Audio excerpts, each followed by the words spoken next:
Mesdames, Messieurs, bonjour et bienvenue dans votre magazine Tir Croisé. Ce petit moment était toujours si meilleur sur vos antennes, bien sûr, de la chaîne de référence. Ces moments nous donnent l'occasion de pouvoir passer en revue l'actualité, quand vous êtes tous sans ignorer que pour les moments, l'actualité reste dominée beaucoup plus sur la situation sécuritaire dans la partie est de la République. Et nous allons également aussi revenir sur cette question qui fait couler encre et salive. Tantôt c'est les changements de la Constitution, tantôt il y a une opposition par rapport à cette réforme constitutionnelle. Voilà pourquoi, mesdames et messieurs, nous avons pensé y aller déjà autour de ces sujets que je vais tout à l'heure faire la lecture pour vous. Les référendums sont le principal ville de l'Est de la République démocratique du Congo sous occupation. Consacrerait-il de la balkanisation? C'est déjà ça le tout premier sujet. Nous allons écouter comment est-ce que mieux invités qui vont par moments devoir se retrouver entre eux comme étant co-débatteurs pour pouvoir avancer ou s'agencer un argument là-dessus. On va terminer sur ce sujet autour du président de la République, Félix Antoine Tshisekedi Tshilombo.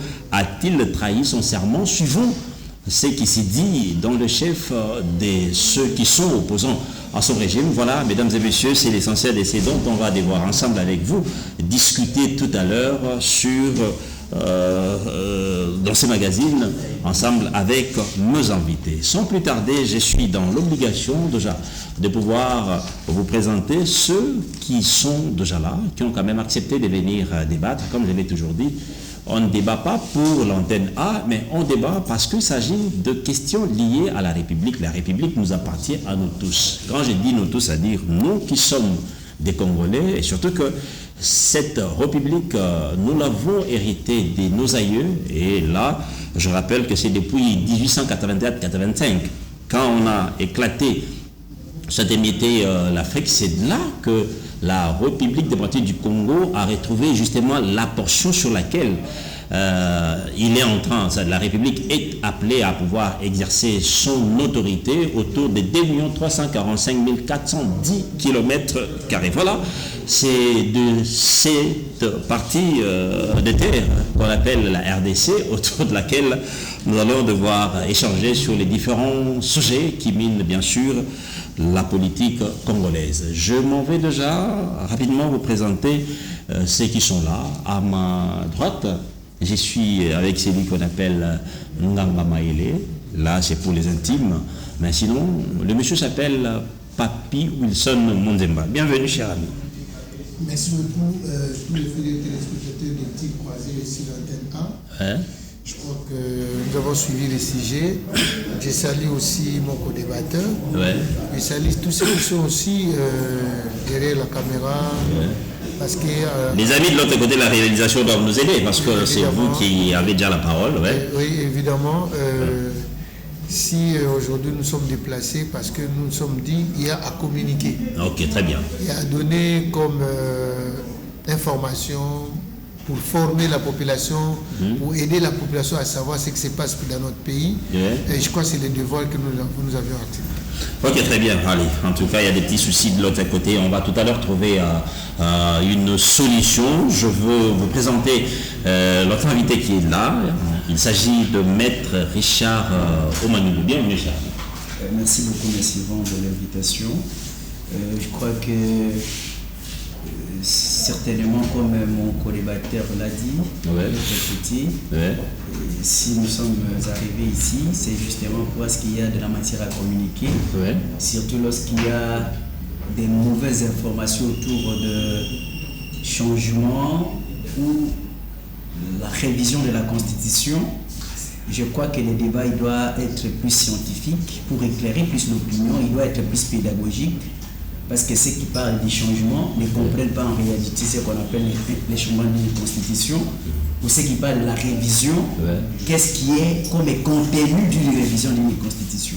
Je crois que tout au long de l'émission, nous allons toujours éclairer le peuple avec les instruments juridiques à notre possession pour qu'on soit vraiment éclairés tous, pour que les débats soient plus républicains que les débats partisans.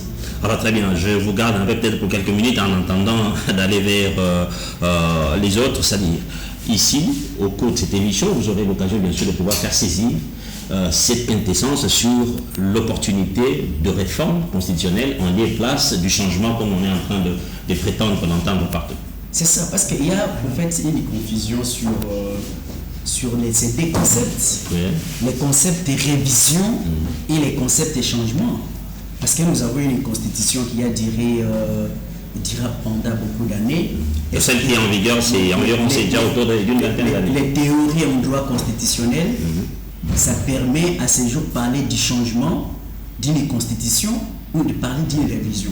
Parce que, de par même la loi portant fixation des modalités du référendum, qui déjà à son article 5, à son article 4, viole même l'esprit même de cette constitution. Pourquoi massivement?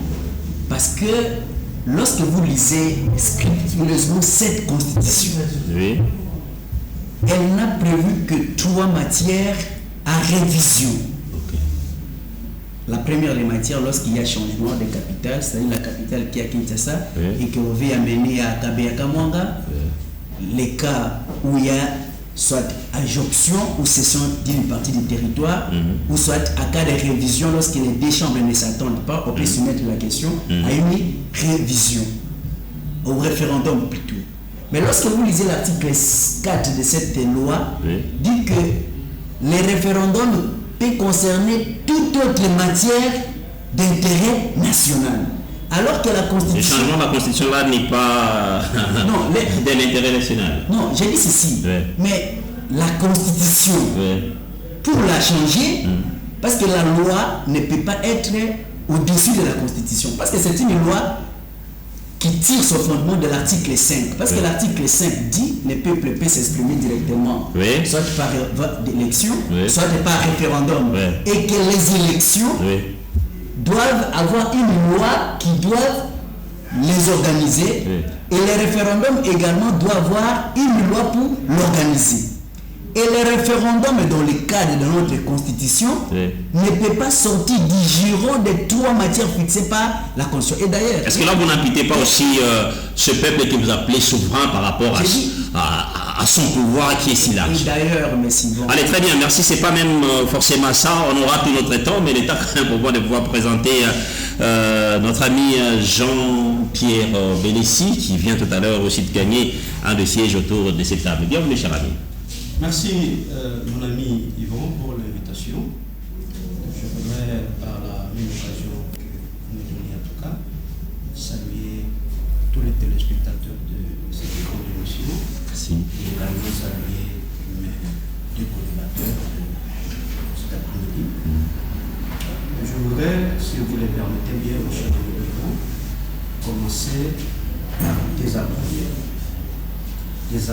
les propos que viennent tenir, je ne passe pas? Oui, non, ça va, c'est bon. Je voudrais commencer par désapprouver les propos que vient de tenir M.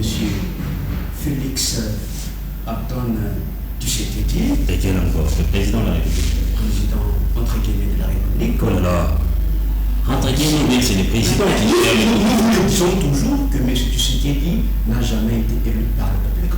Oh là là, nous avons tous participé aux élections qui ont été organisées en décembre 2020. Là, c'est faudrait qu'on y revienne un peu fort sur ça, pendant qu'on est en train déjà... Je vous l'ai dit, bon, heureusement que c'est là n'engage que vous, c'est votre opinion, c'est votre... Exactement. Ok, très bien. M. Tshisekedi n'a jamais été élu par le peuple, il est là par la volonté de M. Kadima, il est là par la volonté de M. Kamouloka. Ce sont ces 2 messieurs-là qui l'ont placé à la tête du pays. Nous les savons. Vous êtes en train de reconnaître les efforts, bien sûr, de l'ensemble de la population. Je reviens pour dire, pour désapprouver ces propos, comme je l'ai dit tantôt, allant dans le sens de qualifier Joseph Kabila d'un chien. Oh là là. C'est extrêmement grave pour un président de la République. Ce sont des propos qui sont indignes d'un président de la République, parce qu'il ne peut pas traiter son prédécesseur d'un chien. Je ne sais pas si on peut discuter. Oui, ça va, c'est bon. Ne t'en faites pas, ce que vous dites là, c'est bon. On a simplement voulu ramener les micros pour. Ce sont des propos qui sont indignes. Et je ne comprends pas aussi c'est quoi la facilité qu'a M. Félix Tshisekedi d'avoir la culture d'injure facile. Oh là là. D'insulte facile à l'endroit de ses compatriotes. Permettez-moi, c'est important. Rapidement, parce que M. Tshisekedi avait qualifié Joseph Kabila d'un partenaire de la démocratie. Mais ce n'est pas M. Tshisekedi aujourd'hui qui peut qualifier Joseph Kabila d'un chien. Ce sont des propos extrêmement graves et qui ne peuvent pas être tenus par un président de la République. Il faut les remercier pour l'invitation. Allez, merci beaucoup. Allons déjà droit dans le sujet. Parlons du référendum. Sont les principales villes dans l'Est de la République sous occupation. Est-ce que cela consacrerait-il de la balkanisation, cher Papi Moussa, votre avis sur le sujet? Merci beaucoup. Je crois que je vais réagir d'abord à ce que Bélis vient de dire tout à l'heure là. Je les salue en passant. Ça fait plus d'une année, on n'a pas partagé le plateau, mais j'étais à vous rappeler cela. Vous savez pourquoi quand même? Oui, parce que j'ai fait le plateau, vous n'avez plus d'arguments. Par les éléments de force. Non, il n'y a pas de preuve. Attendez. Si vraiment vous avez réagi, ça c'est. Je suis désolé. Il est seul, mais il fait. Vous le laissez quand même quand vous allez répondre la parole, vous le ferez dans votre commentaire. Peut-être que les gens confondent quand le chef de l'État dit que, attends, c'est comme si vous dites, vous êtes les chiens de chasse des autres. Vous n'êtes pas qualifié des chiens, mais c'est une expression. Et quand on utilise une expression, il faut savoir les contextes. Il faut les contextualiser d'abord. C'est à ce moment-là qu'on peut analyser et puis donner une forme à ces propos-là.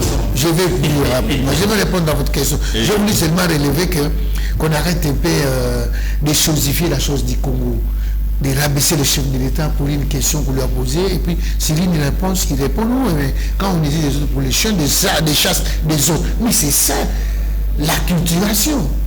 Quand moi, en tant qu'intellectuel, on ne peut pas m'utiliser pour tuer mon peuple, parce qu'on a besoin de ça et là. Donc je passe. Par rapport à la question que vous venez de poser, est-ce que...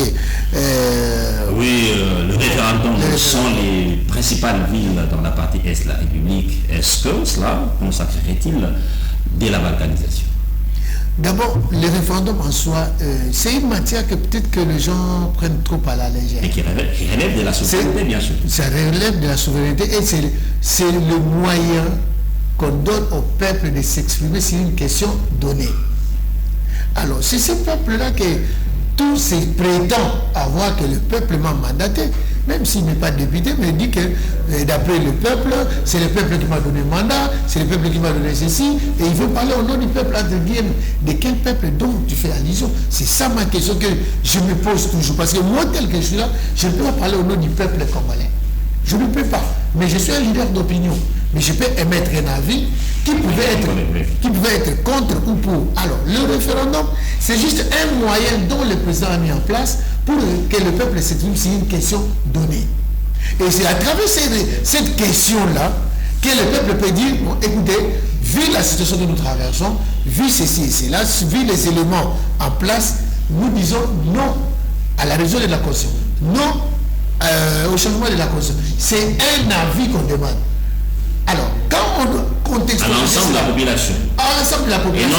Mais vous savez aussi, le législateur là, a donné une certaine opportunité au peuple de s'exprimer. Plus loin, le législateur a proposé, il suffit de réunir 1000 signatures pour une question de la République, on peut avoir un avis. Plus loin, le législateur a encore proposé pour dire le Parlement s'est réuni avec le Sénat pour une question donnée. Donc, ce sont des possibilités pour répondre à une question. Mais comment on peut automatiquement faire un parallélisme par rapport à la balkanisation? Non, ne soyons pas utopiques. À un moment donné, le raisonnement scientifique veut qu'on puisse pénétrer d'abord la question en soi. Qu'est-ce qu'on veut exactement? Est-ce que c'est un problème que nous allons traiter? C'est vrai, on peut avoir toute cette zone dont nous faisons allusion aujourd'hui. Est-ce que le nombre d'élus ou le nombre de votants sur la question va répondre au négatif ou au positif par rapport au nombre restant. Je vais plus loin. On condamne parce qu'il y a une question sur le référendum. Une question sur le référendum. Mais plus loin on dit, coûte que coûte, la guerre ou pas, il faut qu'il y ait élection. Ah, ok. Donc le référendum, on ne peut pas le faire dans les contextes actuels, mais les élections, on peut les faire. Alors c'est là où je me pose un peu la question, où est passé l'intellect congolais? Où est passé le vrai raisonnement? Parce que tout le monde s'est dit non, un raisonnement scientifique, un raisonnement ordonné, un raisonnement patati patata. Mais plus loin, on fait balance des deux questions. Est-ce que ce sont des questions prépondérantes? Je me pose la question. Nous sommes au 4e tour des élections dans ces pays. Qu'est-ce que ça a déjà apporté? Moi, c'est bien à l'époque de Mobutu. Cela n'a rien apporté. Non. Mais attends, qu'est-ce que cela a apporté? Mais l'alternance, aujourd'hui, nous avons fait l'X au pouvoir. Et qu'est-ce que ça a apporté sur la scène du Congolais? Ah, rien. C'est une question. C'est une question que moi, plus d'un Congolais doit se poser cette question-là. C'est comme ça qu'on veut que la guerre soit gérée sur le plan politique. Non, mais alors, c'est pareil aussi s'il fait ce qu'il dit. Veut résoudre une question, il veut l'opinion, que le peuple puisse opiner sur cette question-là. Merci. Mais pourquoi même lui-même les peuples, on lui refuse ça? On lui refuse, même lui-même les peuples. On lui dit non, il ne faut pas qu'il y ait la loi référendaire. On ne peut pas faire une loi référendaire parce que le pays est en guerre. Mais attends, si on y a une question qu'on veut poser maintenant au peuple, par rapport à la situation de la guerre, on n'a pas besoin du référendum. On n'a pas besoin de cette loi-là. Mais attends, une loi n'est pas une réponse à la question. Merci beaucoup. Allez, mon ami, vous en pressez déjà. On doit se calmer. Je vous donne des questions. En tout cas, il y aura le tour de la parole. Allez, oui. Je pense que j'avais la question. Je voudrais juste rencontrer le doyen, parce que dans son raisonnement, il y a beaucoup d'éléments éparpillés et il n'y a pas une cohérence par rapport à la question qui est posée. Je voudrais que l'on reste objectif et scientifique et politique aussi. Vous posez la question, les référendums dans les contextes sécuritaires actuels, est-ce que ce n'est pas un risque de balkaniser notre pays où, d'ailleurs moi je l'avais déjà écrit, je l'ai dit, les référendums où les référendums sont les deux provinces sous occupation et pendant l'état de siège, c'est une forme de balkanisation voilée de notre République. Pourquoi je l'ai dit? Il y a des exigences d'une volonté ressortie dans la Constitution de par d'abord l'article 219 de la Constitution. Il ne faut pas oublier qu'il y a une ordonnance qui a fait que les deux provinces ou plusieurs provinces soient décrétées comme des entités sous état de siège. Et ça a été prolongé plusieurs fois jusqu'à ce jour. On n'a jamais levé cette mesure-là. Et c'est dans ces contextes ici. D'abord, il faut savoir qu'il est d'interdiction constitutionnelle, que l'on puisse d'abord réviser une constitution, parce que je ne parle pas du changement, de réviser notre constitution pendant l'état de siège. Ça, c'est une exigence constitutionnelle et scientifique. Mais sur le plan sécuritaire et politique, si vous révisez, si vous changez, ou je ne sais pas, parce qu'ici on parle du référendum, les contenus du référendum dont il faut aller, ils doivent nous dire. On va au référendum pour réviser, parce que je l'ai dit, les doyens disent non, le peuple doit s'exprimer par référendum sur une question donnée. Non, les questions données là sont déterminées. Je l'ai dit ici. Voilà pourquoi je vous ai posé la question. Est-ce que vous n'amputez pas cette, à la souveraineté de ces peuples? Il y a une mauvaise théorie qui est développée par le professeur Ngondankoyi. On parlait maintenant d'un peuple dit dedans et d'un peuple dit dehors. C'est une théorie qui n'a jamais été développée par aucun auteur en droit constitutionnel. Mais quand on dit peuple du dedans, c'est par rapport à ces représentants. J'ai dit ceci. Le peuple qui intervient pour la rédaction d'une constitution, il s'appelle le peuple, donc les constituants, les constituants originaires. Vous comprenez? C'est lui le peuple qui s'exprime directement pour l'élaboration d'une constitution. Mais le peuple là qui a donné mandat ou qui a donné pouvoir aux élus n'a donner pouvoir à ses élus que pour la révision de la Constitution ou pour des matières bien déterminées. Sortir, c'est pourquoi je l'ai dit, mais si vous allez me permettre, c'est de la pédagogie. Parce qu'ici, il faut bien éclairer notre peuple. Parce que quand on parle du référendum, on doit nous dire les référendums. Et d'ailleurs, je voudrais aussi relever aussi, il faut faire la différence. La loi que nous avons, ce n'est pas la loi référendaire. Et si c'est la loi sur les référendums, parce que dans les contextes qui est nôtre, il n'existe pas de loi référendaire. Donc, dans les contextes qui est nôtre, sur le plan des contraintes constitutionnelles, à partir de l'article 19 de la Constitution, il est d'une interdiction formelle que l'on ne peut pas soumettre une quelconque question au référendum, même si les questions qui sont du domaine de la révision constitutionnelle. Et sur le plan sécuritaire, je cite par là, partir au référendum, dans les contextes qui est nôtre, où il y a des entités qui sont sous occupation, mais écoutez, parce qu'ils parlent du changement de la Constitution. Vous avez votre Constitution aujourd'hui à Kinshasa, mais cette question-là ne sera pas soumise au débat pour les Congolais qui se retrouvent dans les deux provinces sous occupation. À ce moment-là, ce serait une sorte de balkanisation voilée. C'est ça là des théories qu'il faut développer devant le peuple. Très bien, merci. Allez, la parole doit quand même circuler. Je dois signaler la présence de mon ami Cissé Traoré, qui doit prendre aussi part à ces débats. Je suis dans l'obligation, bien sûr, de passer les flambeaux à mon ami qui doit également aussi parler là-dessus. Admettons qu'il y ait d'ailleurs le changement, parce que quand on dit déjà le référendum, c'est une voie qui balise vers toute proposition, changement ou quoi, je ne sais pas. Admettons qu'il y ait justement ces changements voulus. Mon ami, vous avez comment allez-vous réagir?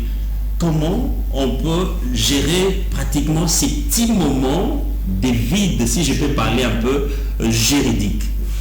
Et entre-temps, les animateurs qui sont déjà élus dans l'ancienne, élus par rapport à l'ancienne constitution, comment? Ils seront dans la logique du principe de la continuité des institutions jusqu'aux prochaines élections ou comment? C'est vous qui devez quand même réagir sur la question. C'est très bien, merci bien mon cher ami pour la question. La première leçon que je voudrais ici tirer, c'est que M. Tshisekedi est considéré aujourd'hui comme l'agent principal de la balkanisation de notre pays. Qui les considère? Permettez-moi. Parce que, et l'histoire, j'allais dire, retiendra que c'est pendant le régime de M. Félix Tshisekedi que ce pays avait été balkanisé. La question importante que vous allez poser à un juriste, un avocat de surcroît, Nganga Mayele, je l'aime bien, il ne nous a pas répondu. C'est un juriste et je connais de ses compétences. Je lui pose la question via votre canal. Dans votre canal. Est-ce qu'une loi peut déroger à la Constitution?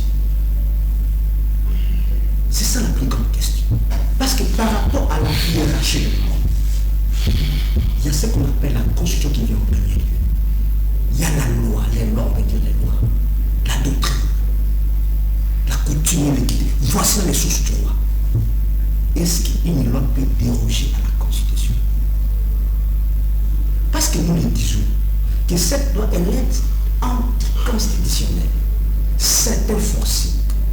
C'est un passage en force. Et nous le comprenons vite. Mon cher ami Yvon, est-ce qu'il peut vous répondre sur cette question? La loi peut déroger. Mon ami, j'ai entendu mon ami évoquer ici les trois matières qui sont prévues dans la Constitution. Notamment dans l'article 214, 218, article D de la Constitution. Et article D de la Constitution.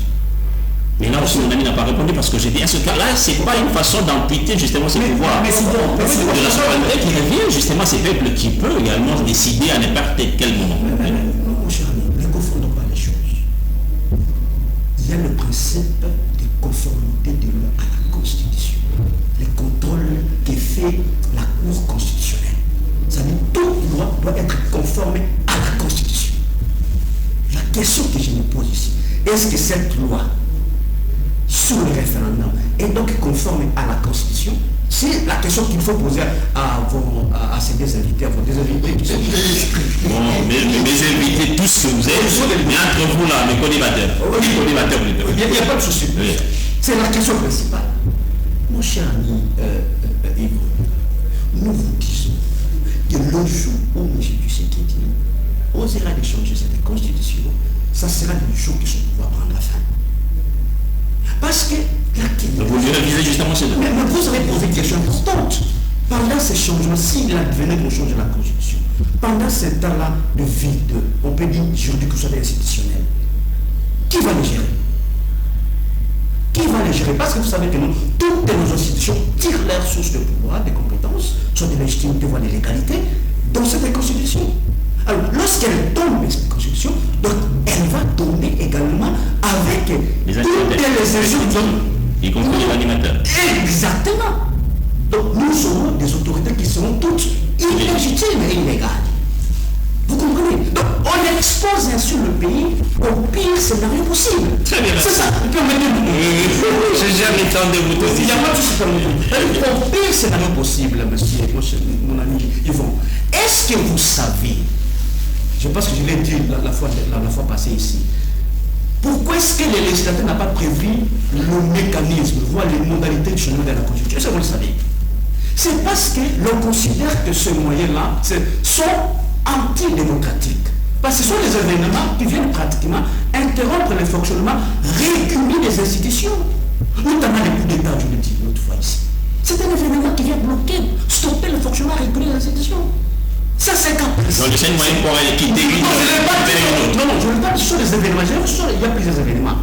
Ça, c'est un cas précis. Un coup d'État, c'est quelqu'un qui vient, qui bouleverse les institutions et qui prend le pouvoir. Comme nous avons vécu, c'est là, dans le fruit de l'Ouest. Avec Kabila. Vous voyez, c'est lui qui a la parole. Je le relance et puis voilà. Vous voyez, donc ça, c'est un événement majeur qui vient bloquer le fonctionnement régulier des institutions. Deuxième événement, c'est dans le cadre d'une rébellion. Comme il m'a à l'est du pays, il avait la Kinshasa. Avec Kabila. Attendez, là. Vous ne laissez pas. Je vous laisse pas. Vous les laissez un peu. Je suis spécialiste à ce jeu-là, mon cher. Vous les laissez. Je te connais bien. Vous les laissez citer. Non, vous avez agité. Je n'ai pas parlé. Vous les laissez citer. Vous étiez agité. Voilà, il est sur l'émission. Vous les laissez un peu taper. Allez, citer. Ça, c'est notre événement. Une rébellion, par exemple, qui vient. Il est parti, c'est-à-dire on peut passer d'une république à une autre via le coup d'État, comme vous l'avez dit. Je ne pas dit forcément cela, mais seulement ce sont des événements qui viennent bloquer et puis nous les qualifions comme des événements antidémocratiques. C'est pourquoi les législateurs ne les ont pas prévus. Vous allez remarquer qu'on prévoit la révision. Parce que dans une démocratie, les réformes doivent être permanentes. Voyez-vous, ça dit il y a une disposition, s'il y a une disposition qui bloque, soit qui n'est plus adaptée, soit elle devient obsolète, donc on peut toujours l'amender, on peut la modifier pour qu'elle soit adaptée aux réalités du pays. Mais dites-moi, nous avons une affaire de 229 dispositions de la Constitution. Qui nous disent quelles sont ces dispositions aujourd'hui qui élèvent la Constitution. Très bien, merci. Même s'il y en a 30, même s'il y en a 50. Merci. Et c'est la raison pour laquelle on peut changer toute la Constitution et mettre en place toute la Constitution. Merci. Pas du tout. Les raisons sont ailleurs. Merci beaucoup. Ils veulent aujourd'hui, ils le disent à tout haut, qu'ils veulent, et puis avec une certaine arrogance notoire, qu'ils veulent, coûte que coûte, qu'on change la Constitution pour que les Merci. restent au pouvoir. Merci. Voilà la motivation, mon cher ami. Merci. Ça n'est pas ça. Oui. Le peuple congolais est éveillé. Et nous n'allons pas l'accepter, nous n'allons pas accepter aujourd'hui qu'on remette en cause notre démocratie et qui est l'apparition aujourd'hui de la dictature de Charles. Très bien, allez, je vais présenter tout à l'heure Cissé Traoré qui vient peine de nous rejoindre. Bienvenue, cher ami. Merci de l'invitation, cher Yvon. Salutations aux compatriotes avec lesquels nous allons discuter dans le cadre de ce programme. Allez, rapidement, les référendums sont les principales villes dans la partie est de la République qui sont sous contrôle. Est-ce que cela ne risquerait pas de consacrer justement la balkanisation qui est tant évoquée dans le bouche de plusieurs Congolais, beaucoup plus dans les camps de l'opposition? Merci de la question. J'estime que c'est une question cruciale, étant donné qu'elle touche même à la substance, même à l'âme de l'État. C'est vrai qu'il fallait une loi sur le référendum depuis 2006, comme le veut la Constitution.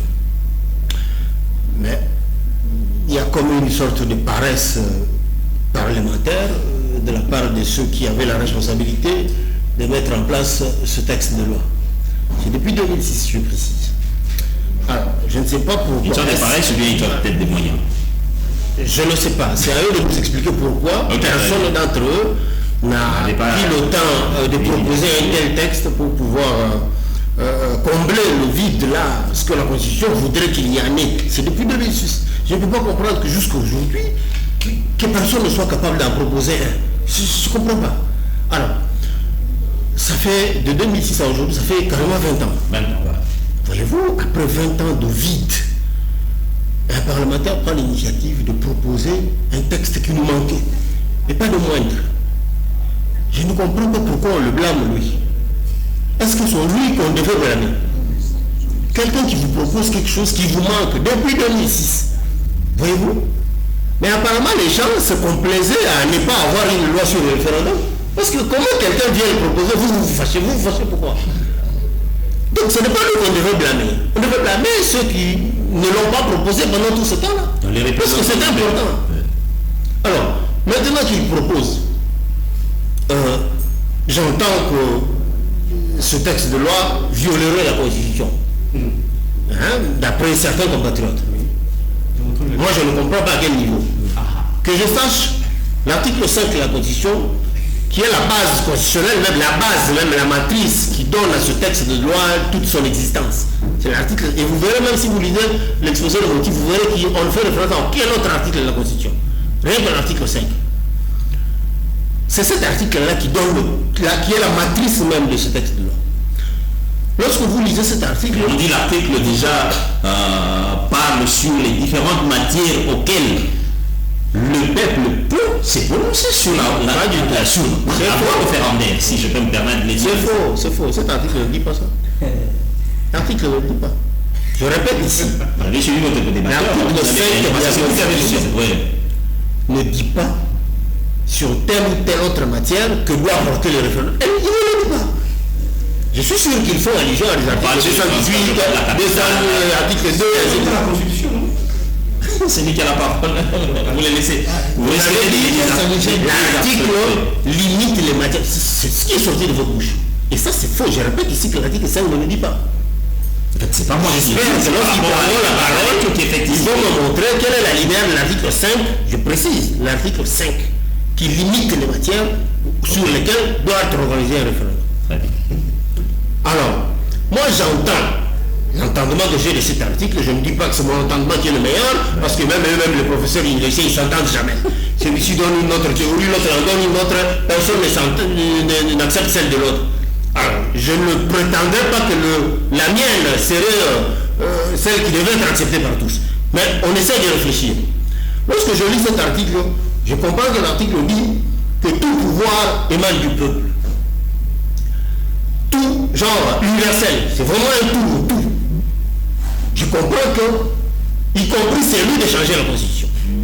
Parce que lorsqu'on dit tout, il s'agit du pouvoir, même celui de changer la Constitution, ça émane du peuple.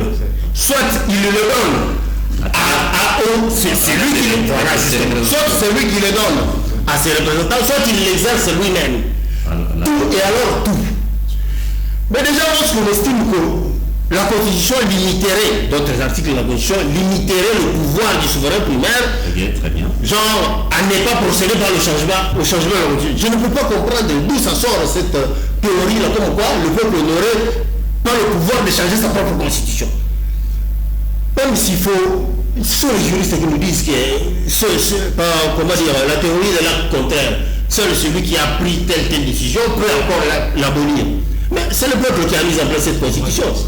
Comment, s'il vous plaît, vous nous refusiez tout à l'heure,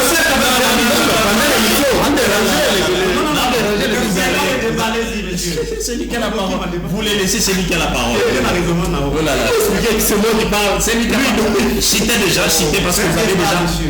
Mon ami, citez la parole. Citez, vous avez déjà épousé votre temps parce que je suis sûr. Je disais, si le peuple avait le pouvoir d'instituer une constitution, je crois qu'on ne pouvait pas lui refuser celui de la détruire ou de la destituer. Parce que souverain primaire. Bon, maintenant, venons-en à la théorie du professeur Ngondakoy, parce que bon, c'est lui-même l'initiateur du texte de loi. Il vous dit clairement que le peuple qui a l'article 5, il n'est pas limité. Il n'est pas comme les autres peuples auxquels on fait allusion dans des articles 218, article 2 et autres. Professeur d'université, qui vous le dit. Les amis sont en train de secouer la tête, professeur d'université. Mais j'ai entendu ça ici, que c'est une théorie jamais évoquée par quelqu'un d'autre. Mais qui vous dit que ça devait être évoqué par quelqu'un d'autre si c'est lui l'initiateur? C'est d'abord lui-même l'initiateur de la théorie, c'est lui qui l'a inventé. Par conséquent, celle-ci prendrait le temps de s'étendre jusqu'à convaincre les autres scientifiques et commencer à l'utiliser. Mais comme lui-même l'auteur l'a implémenté déjà, attendez que celle-ci fasse son temps pour qu'elle convainque les autres scientifiques. Mais maintenant qu'il vous a... Attendez. Le plus important... Allez, on a la laissez-moi conclure. Le plus important dans ceci, c'est quoi? C'est que on a senti que le changement de la Constitution était le besoin du souverain primaire. Au moyen des sondages d'opinion, au moyen de beaucoup d'autres moyens de technologie, on a su comprendre que c'était une volonté venant du souverain primaire, qu'il fallait mettre un terme. Admettons qu'on y va dans ce sens-là. Mais par rapport à ces vides juridiques, vous allez gérer ça comment? Allez, vous allez répliquer dans votre temps d'antenne, le temps pour moi de récupérer la parole et puis la donner ailleurs. Oh là là, mon ami. Oh là là là là. C'est moi qui redistribue la parole ici. C'est moi qui redistribue la parole ici. On peut se calmer. Prenez le mal en patience et quand je vais accorder la parole, notez à côté s'il y a des choses qui sont peut-être dites et qui ne sont pas... Allez, voilà comment on va procéder. Allez, je vais donner la parole à Bélissi. On va citer nommément. Non, j'ai commencé avec vous. Voilà pourquoi je voudrais commencer avec lui pour qu'on termine d'ailleurs avec Cissé. En tout cas, je sais qu'il y a des choses qui bouillonnent. Il y a des choses qui bouillonnent. Tu fais la même chose. On se calme. Allez, mon ami Bélissi, nous avons tout suivi par les passés le président honoré Joseph Kabila qui a parlé sur les revendications de AFC M23 qui serait, je ne sais pas qui serait, parce que je ne sais pas si je peux parler au conditionnel, qui serait légitime par rapport à cette guerre qui est menée contre la République pendant qu'en 2013, lui-même l'a bien dit, sous son régime, il a dû mettre un terme à ceux-là qui voulaient menacer la République. Admettons par absurdité, parce que c'est Nanga qui est de l'autre côté avec d'autres forces, par absurdité, et qu'il arrivait ici à Kinshasa prenant le pouvoir.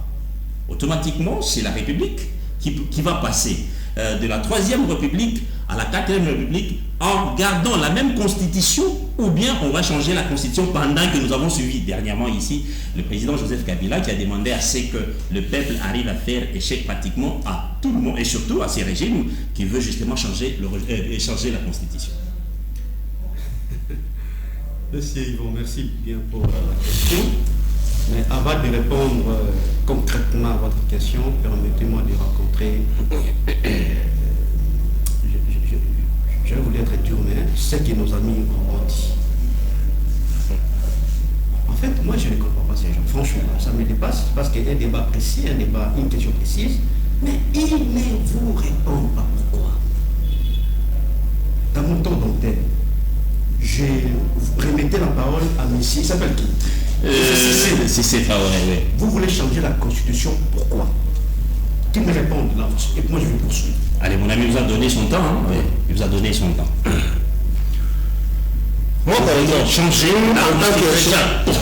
Nous, en tant que Réjac, nous avons des propositions que nous avons formulées, qu'on doit incessamment aller déposer au secrétariat technique de l'Union sacrée. Parmi ces propositions, nous voulons qu'on insère dans la Constitution. Vous m'avez laissé la parole, non? Laissez-moi parler. Nous voulons qu'on insère dans la Constitution, et ce, parmi les matières verrouillées. Nous voudrions que ça soit inscrit dans les dispositions verrouillées.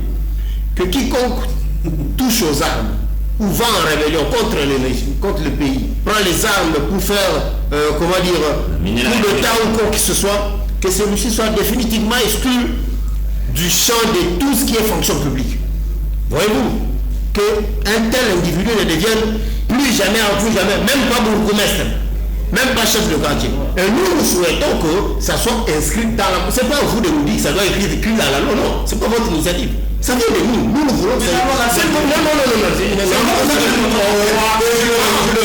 Vous avez la police du débat. S'il vous plaît. C'est lui qui a dit comme ça. C'est lui qui a la police du débat. Les positions, il y en a nombreuses. On en a dit rien que celle-là d'abord. Rien que celle-là. Mais parce que nous voulons qu'elle soit inscrite parmi les matières verrouillées. On nous dit que l'article 220 est verrouillé. Merci. D'après. Mais si c'est vrai qu'il est verrouillé, parce qu'il y en a qui pensent qu'il ne l'est pas. Mais si c'est vrai qu'il est verrouillé, dans ce cas, nous allons souhaiter qu'on le déverrouille. Très bien. Pour qu'on y insère nos propositions. Voilà. On voudrait verrouiller. Voilà. Oui. Il y en a plusieurs comme ça. Il y en a plusieurs. Ok, très bien. Vous avez compris. Oui. Allez rapidement. D'ailleurs, il n'est fait qu'émettre de l'eau dans la porte de l'eau. Exactement, parce qu'en fait, nous vous disions toujours que dans une république, les réformes doivent être permanentes. Voyez-vous, c'est-à-dire une telle disposition peut être inscrite dans la Constitution, il n'y a pas de problème. C'est-à-dire, ça fera l'objet d'une révision constitutionnelle. Est-ce que cela appelle, permettez-moi, est-ce que c'est là que c'est ce que j'ai dit? Est-ce que je peux terminer sur Est-ce que j'ai dit ça? Vous voulez que je parle de matière verrouillée? Mais je me demande si elle devient une matière verrouillée de disposition-là. Il n'y a pas de problème. Elle doit devenir comment? Mais sans déverrouiller. Mais par la révision, mais non, on ne peut pas déverrouiller. Comment vous allez insérer si déverrouillé? C'est pas possible. Mais si bon. Oh là là. Allez, c'est moi qui ai de temps. Allez, rapidement, n'oubliez pas que vous avez donné une partie de votre temps. Je suis en train de regarder. Mais seulement, c'est une proposition que nous estimons qu'on peut la mettre, nous disons, dans la Constitution. Cela appelle la révision constitutionnelle. Il me rappelle d'abord ce qu'il dit là. Oui. Ce qu'elle dit la rébellion. C'est prévu dans le code militaire. Le militaire pénal, je ne me trompe pas, ou soit quelque chose comme pareil. Le code pénal. C'est-à-dire que certaines fautes de l'État, la rébellion, elle est punissable par la résolution, elle est punissable par la loi. C'est une infraction de droit, monsieur. De quoi on parle finalement? La rébellion dans la Constitution. Insurrection à amener, monsieur. Ce n'est pas de la rébellion, ça? Très bien. Alors, c'est ça que ça dit, ils ne vous disent pas les raisons. Oh là là, c'est lui qui a la parole. Oh là là. Il y a les téléspectateurs qui nous suivent, qui veulent également retenir l'essentiel de ce qu'on s'est dit dans ces débats. Alors, c'est bien ceci que il a dit, il ne vous rencontre pas là-dessus. Nous, nous disons ceci. Que M. Tshisekedi ne peut pas aller au-delà de ses mandats. Constitutionnellement parlant. Parce qu'en fait, ce qu'il veut absolument, c'est qu'il soit un président éternel. Mais pourquoi vous êtes en train de caricaturer les changements de la Constitution pour la Les intentions sont claires, monsieur. Ces intentions sont claires. Il a dit à plusieurs reprises qu'il n'était pas preneur d'un troisième mandat, mais si le peuple le demande. Et pourtant le peuple... Est-ce que c'est un projet si non, le peuple s'est déjà prononcé. Mais le peuple s'est déjà prononcé sur ce sujet-là, disant qu'il ne veut plus jamais avoir un président qui peut aller au-delà de ses mandats. C'est pourquoi l'article 220, n'est-ce pas, qui comprend les 8 matières qui sont verrouillées par la Constitution, c'est-à-dire, ici, j'évoque la durée et le nombre de mandats du président de la République, cette disposition-là ne peut pas faire l'objet d'une révision constitutionnelle, mon cher. Merci beaucoup. Nous voulions ici mettre en place un État qui soit démocratique et que nous assistions à chaque instant aux alternances politiques et démocratiques. Mais M. Tshisekedi, dans sa malice, il veut à tout prix cette annonce. Mais ça ne passera pas. Le peuple congolais sera déterminé et il rencontrera le peuple congolais si son chemin, mon cher. Très bien, merci. Allez, Papi Mounzefa, vous avez suivi votre co-débatteur sur il y a des choses quand même à redire là-dessus. Moi, je suis un peu choqué. Il y en a parce que il est agité, il sait pourquoi. Il est agité, il sait pourquoi. Moi, j'aimerais bien parler avec Maître Robert, parce qu'au moins là, je sais que nous sommes dans les méandres juridiques. Maître Richard plutôt. Heureusement, ce n'est qu'un prénom de trucs. Si c'était un nom, j'allais avoir plus peur. Alors, il y a plus peur de peur que de mal. Je me pose la question. Moi, je suis allé sur un style de questionnement. Je me pose la question. Est-ce que on dit on ne veut pas que le peuple s'exprime au référendum. On ne veut pas qu'il y ait la loi sur le référendum. Parlons des choses claires, nettes et précises. Donc on vous dit la Constitution a déjà taillé bavette là-dessus. Exactement. La Constitution, il y a beaucoup d'insuffisances dans la Constitution, ça vous le saluer. Je pose une question simple. Alors, dans mon temps d'antenne, je te réponds. Est-ce qu'ils peuvent me donner maintenant, séance tenante, quelle est la forme de l'État qui nous gère aujourd'hui au Congo? Non, vous leur donnez aussi... Je lui donne aussi 30 secondes. 30 secondes. Excusez. Non. Il a posé la question sur la Constitution. Mais oui, ce sont des matières. Cette ambiguïté, vous avez posé la question, il est... J'ai posé la question, il répondez. Allez, Maître Richard, votre malapropagance, vous allez répondre. Décentralisé. C'est ça la forme de l'État. Allez, Maître Richard. Maître Richard, je crois que... Si vous me contredire, s'il vous plaît. La forme aujourd'hui, c'est... Il y a une chose que j'aime pas. J'espère que vous ne débattez pas ici pour vous référer. Vous êtes en train de débattre pour ce que j'évite à la télévision, c'est la grandeur scientifique. Ok, très bien. Et quand il y a des questions pareilles, donnons la matière. Moi, je suis un enseignant quand même. Je ne veux pas parler de n'importe quoi. Lorsqu'il y a l'ambiguïté de la forme de l'État au sein de la Constitution, et aujourd'hui on veut se référer à cette population-là, dont le peuple, dont nous voulons ramener. On n'a pas. Félix Tshisekedi n'a jamais dit sur un référendaire que j'ai besoin de 3e mandat. C'est une confusion et c'est une contradiction. C'est quelque chose dont on veut amener au peuple pour leur faire voir que non, s'il y a une loi référendaire, n'est pas une élection. S'il vous plaît. C'est un boulevard. Les changements. Non. Les changements sont tout autres. Qu'est-ce que vous appelez boulevard? C'est quoi la Cour constitutionnelle? Oh là là. Qu'est-ce que vous appelez boulevard? On ne doit pas parler tous au même moment, c'est calme. On ne doit pas parler tous au même moment, c'est... C'est Wilson qui a la parole. On se calme, c'est lui qui a la parole. Répondez à cette question-là, M. Wilson. C'est lui qui a la parole. Je vais répondre, ne vous en faites pas. Je ne suis pas politologue comme toi. Moi, je suis juriste. Moi, je suis juriste de formation, monsieur. Ah, ok, ça va, très bien. J'espère que ce ne sont même pas des titres qu'on a plus besoin. Ce sont des analystes dont la population... Répondez à cette question-là précise. Allez, à un moment donné, vous devez voir la hauteur. Vous devez voir la hauteur. Laissez-moi pour répondre à Maître Robert. Parce qu'il avait posé des questions techniques. Nous voulons faire voir à la population, la loi référendaire n'est pas un oui ou un non à ce qu'on veut demander. Parce qu'ils n'ont même pas lu. Est-ce que vous avez déjà lu cette loi-là? Je l'ai dans mon téléphone ici. Tu as dans ton téléphone. Il faut garder dans ton téléphone. Non, j'ai lu une disposition qui est dans cette loi-là. Dans le chapitre 1, l'objet du champ et d'application. Premier article. La présente loi fixe les règles relatives à l'objet, à la procédure, à l'initiative et à la convocation du référendum, ainsi qu'aux infractions, aux contentieux et aux sanctions y afférentes. Où est le problème qui est là?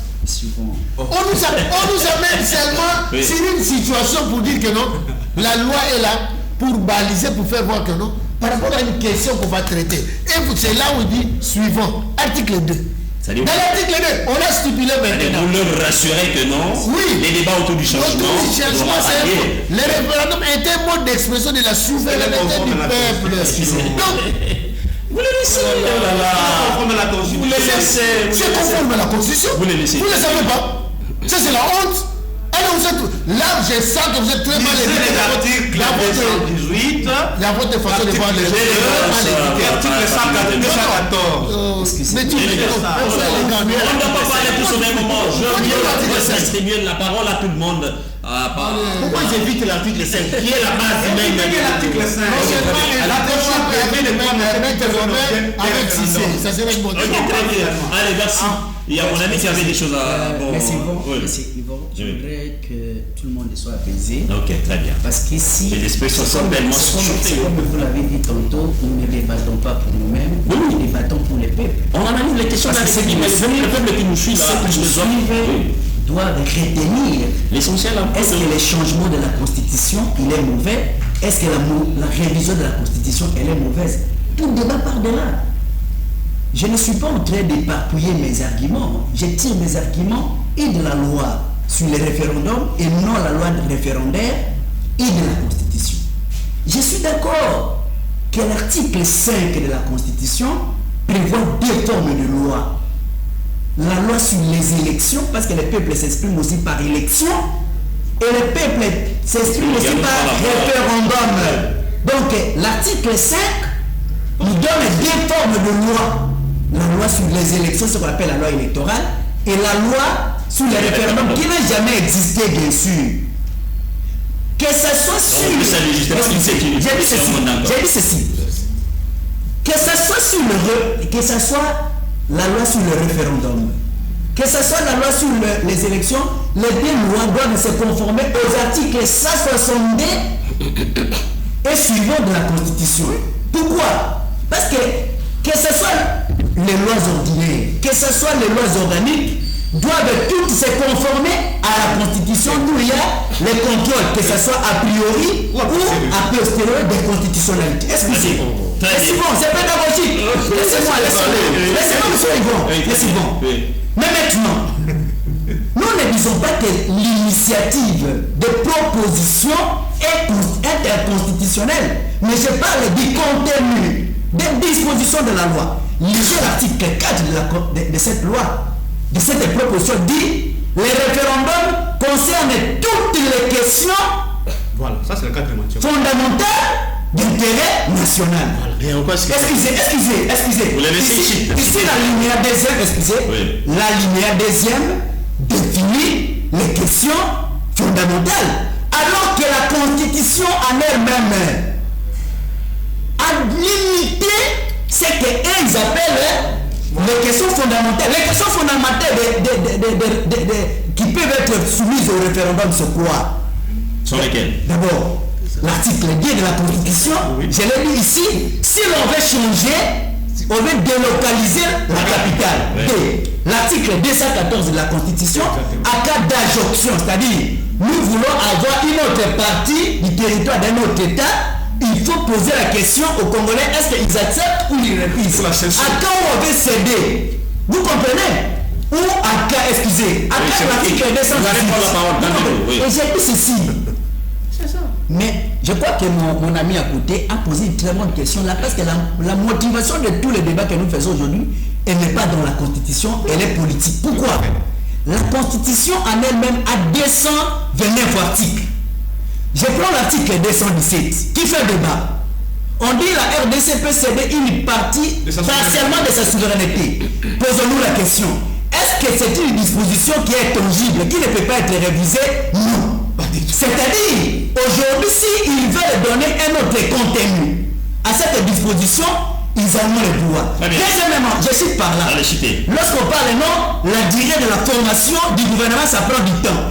Est-ce que cette matière-là, elle est révisable ou pas? Elle est révisable. Révisez-la. Pourquoi ils veulent parler du changement de la Constitution?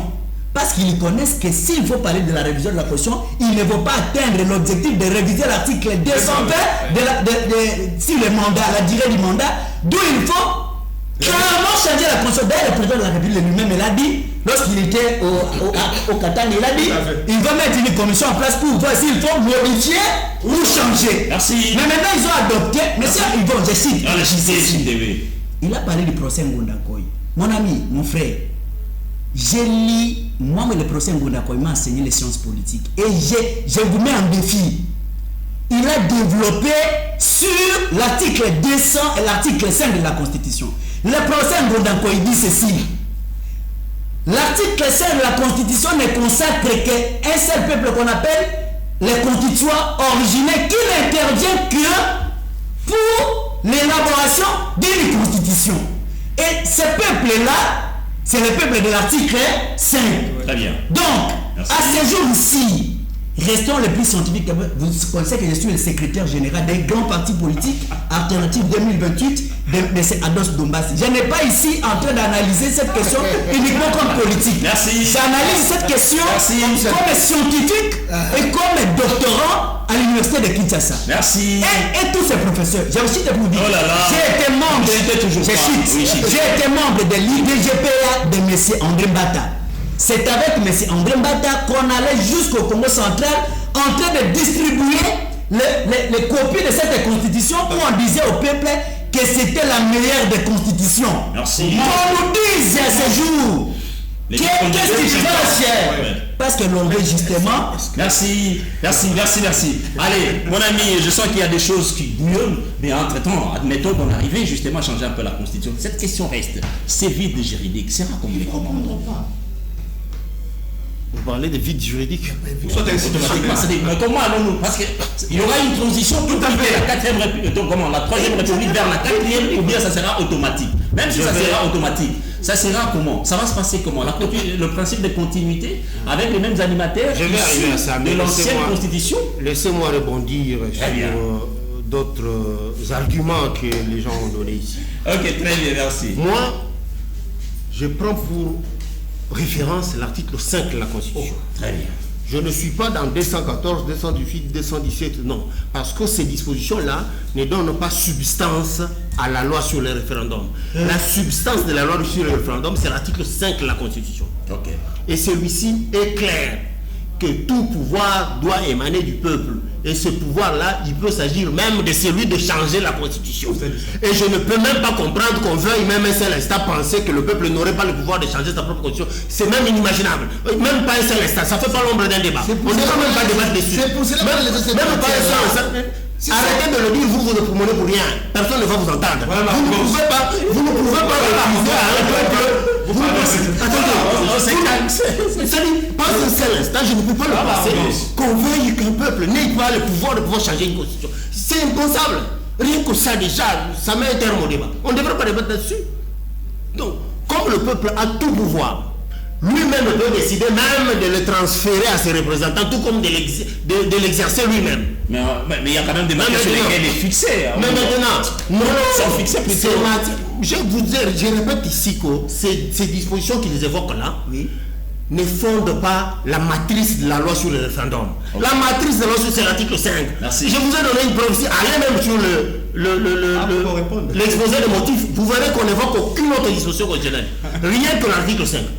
Okay, c'est pour vous faire comprendre que c'est seul cet article-là qui donne toute la substance de ce texte de loi.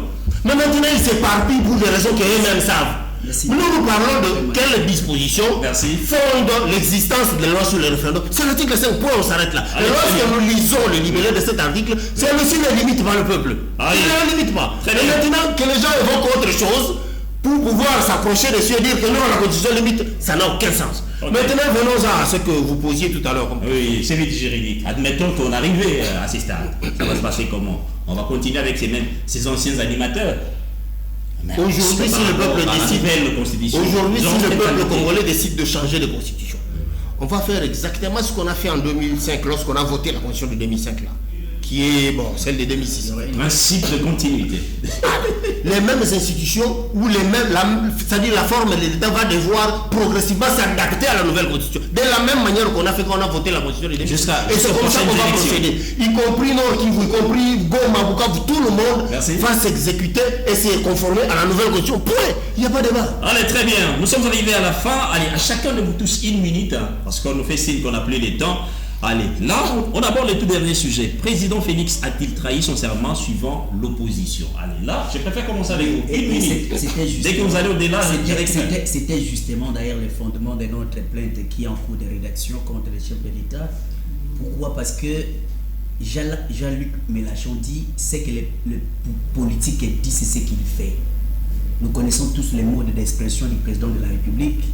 C'est l'ordonnance qui peut cristalliser la haute trahison. Mais attention, il y a ce qu'on appelle en droit la tentative punissable. Lorsque le chef de l'État de lui-même tient des propos qui lui tient à changer la Constitution. C'est-à-dire, ça s'appelle le renversement de l'ordre constitution établi. Et c'est là punissable. Aux dispositions de l'article 165, 164 et même de l'article 74 de la loi organique portant organisation et fonctionnement de la Cour constitutionnelle. Pourquoi? Parce qu'en vertu de l'article 74 de la Constitution, le président de la République qui prête serment devant Dieu et la nation, il ne prête serment que de respecter cette Constitution. Merci beaucoup. Mais aujourd'hui, le président de la République qui a commencé avec cette intention et tous ses complices, rassurez-vous que les C64, nous sommes en train de les organiser avec toutes les organisations qui composent cette grande coalition. Merci, allez, le message est passé. On l'a déjà compris. Allez, dans la maille, rapidement, une minute aussi, président Festus Félix son serment suivant ce que dit l'opposition. J'adore quand Richard est en train de prendre la parole, quand il dit Mélenchon a dit ceci, c'est que les politiques font, c'est ce qu'ils disent, c'est qu'ils font. Mais attends. Est-ce que l'idéal de Mélenchon, est-ce que Richard le connaît? Sa ligne de conduite dans son parti, qui le pose la question. C'est lui qui a la parole. C'est lui qui a la parole. Allez. Parce qu'on est déjà arrivé à la fin, oui. Moi, je suis désolé parce que des grands messieurs, des grands juristes qui sont dans les SEC 64, ils cherchent une infraction pénale pour aller accuser le chef de l'État et ils n'arrivent pas à réunir cela. Merci. Et ça, c'est la honte. Allez, merci. Parce que les intentions dont il est en train de primer, ça n'existe pas en droit pénal. Allez, on a compris. Mon ami Bédessi, rapidement, le président a-t-il trahi ou pas? Oui, mais c'est tout ce qui est devenu pratiquement. Suivant quelle disposition? Parce qu'on a pris c'est un traître aujourd'hui de la République. Oui. C'est un grand traître parce que, en fait, déjà, mon ami l'a dit ici, quelqu'un qui prête serment, parce qu'il faut, un homme politique doit avoir le respect de sa parole. C'est ça, c'est l'élégance. Mais moi, je suis quelqu'un, permettez-moi. Oui, j'ai jamais son serment. Oui. Surtout devant Dieu et devant la nation, de respecter la conduite et qu'il ne le fait pas. Je ne sais pas si on peut requalifier ça de quoi finalement. Lorsqu'on ment tout un peuple. Est-ce que la Constitution est une parole d'évangile? Mais nous parlons les respects. La question c'est est-ce qu'il a violé? C'est ça la question. Il a violé. Il a prêté serment sur cette émotion à 2 fois. Très bien, allez. On a dit ça, c'est la réponse. Oh là là.